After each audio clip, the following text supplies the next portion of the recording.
আপনি যে অপারেটরের সিম ব্যবহার করেন এই অপারেটরের ইন্টারনেট স্পিড আপনার এলাকায় অনেক ভালো, কিন্তু আপনার মোবাইলে শুধুমাত্র ইন্টারনেট স্পিড অনেক কম পাচ্ছেন। এই সমস্যাটি যদি আপনি ফেস করেন তাহলে ছোট্ট ভিডিওটি শেষ পর্যন্ত দেখুন। মোবাইলের কিছু সেটিংস শুধু পরিবর্তন করে নিন এবং আপনার মোবাইলের ইন্টারনেট স্পিড অন্য মোবাইলের ইন্টারনেট স্পিডের থেকে অনেক বাড়িয়ে নিন। ভিডিওটি স্কিপ না করে শেষ পর্যন্ত কষ্ট করে দেখার চেষ্টা করবেন। আমি খুব সহজভাবে আপনাকে দেখিয়ে দেওয়ার চেষ্টা করেছি।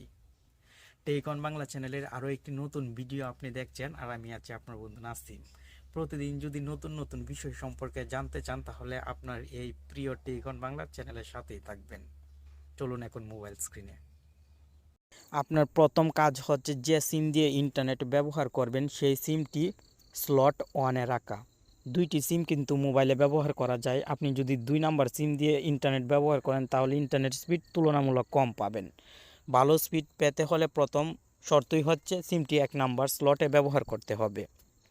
এখন মোবাইলের কিছু গুরুত্বপূর্ণ সেটিংসের সাথে চলুন পরিচিত হই। এই সেটিংসগুলো অবশ্যই আপনাকে অ্যাপ্লাই করতে হবে, তাহলে ভালো ইন্টারনেট স্পিড পাবেন। মোবাইলের সেটিংসে চলে আসবেন এবং মোবাইল নেটওয়ার্কে ক্লিক করবেন। মোবাইল নেটওয়ার্কে ক্লিক করার পর সিম ওয়ানে ক্লিক করবেন, যেহেতু সিম ওয়ান দিয়ে ইন্টারনেট ব্যবহার করবেন। এখান থেকে ডেটা রোমিং এই সেটিংসটি প্রথমে অন করে দিবেন। এই সেটিংসটি অন না করলে কিন্তু ইন্টারনেট স্পিড সত্যিই অনেক কম থাকে।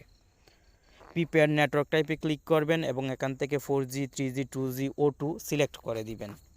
সিলেক্ট করার পর ব্যাকে চলে আসবেন এবং অ্যাক্সেস পয়েন্ট নেমসে ক্লিক করবেন। এখানে দেখতে পাচ্ছেন এয়ারটেল ইন্টারনেট লেখা আছে, কারণ আমি এয়ারটেল সিম ব্যবহার করছি।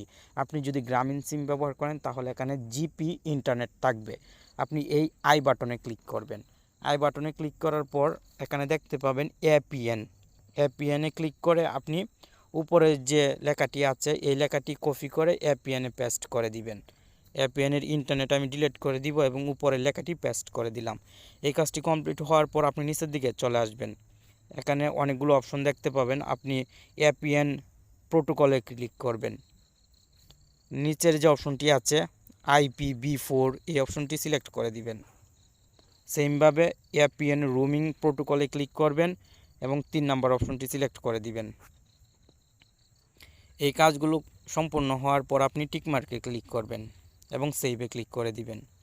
সেভে ক্লিক করার সঙ্গে সঙ্গে আপনার কাজ এখন কমপ্লিট। এখন মোবাইলের পাওয়ার বাটনে ক্লিক করে মোবাইলটি একবার বন্ধ করে আরেকবার চালু করুন, তাহলে দেখবেন আপনার মোবাইলের ইন্টারনেট স্পিড অনেক বেড়ে গেছে। আমি এই অসাধারণ সেটিংসগুলো মোবাইলে অ্যাপ্লাই করেই কিন্তু ইন্টারনেট স্পিড অনেক বেশি পাচ্ছি। আশা করি আপনিও পাবেন। ধন্যবাদ।